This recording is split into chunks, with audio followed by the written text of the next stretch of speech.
Hello friends! Gusto ko ipakita sa inyo itong aking ibang klaseng koleksyon na pig.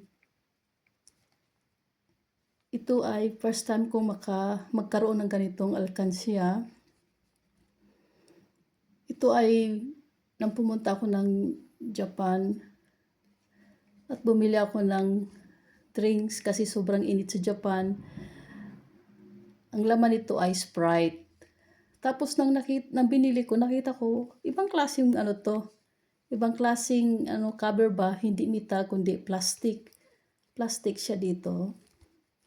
So sabi ko, pag ininom ko lahat yung Sprite sa loob, ay aking gawin ng alkansiya. So ang ginawa ko, nilinisan ko siya, binalatan ko, tapos sobrang ganda talaga siya para sa akin. Ito ay remembrance ko galing Japan. Tapos ang ginawa ko, hinugasan ko siya, nilinisan, pinatuyo, tapos ginawa ko siya ng alkansiya. So, dito sa taas, metal, pero dito plastic.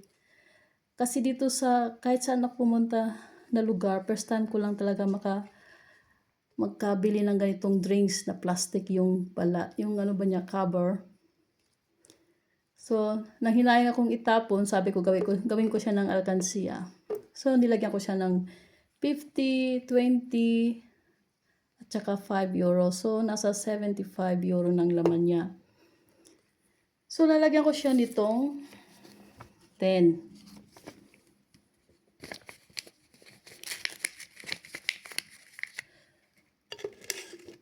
So, nasa 85 euro na siya.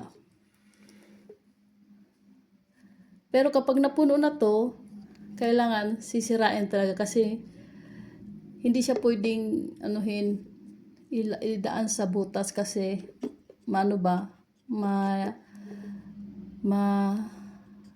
sobrang matalas yung takip.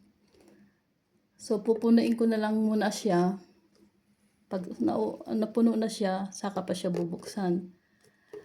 Ganda talaga siya, cute talaga siya. Ito ay remembrance ko galing Japan. So pwede siyang i-disenyo sa inyong cabinet.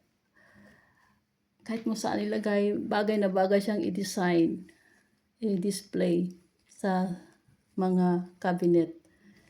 Magaan. So, gawa din kayo ganitong klaseng alkansiya na galing sa drinks. Until next time, bye!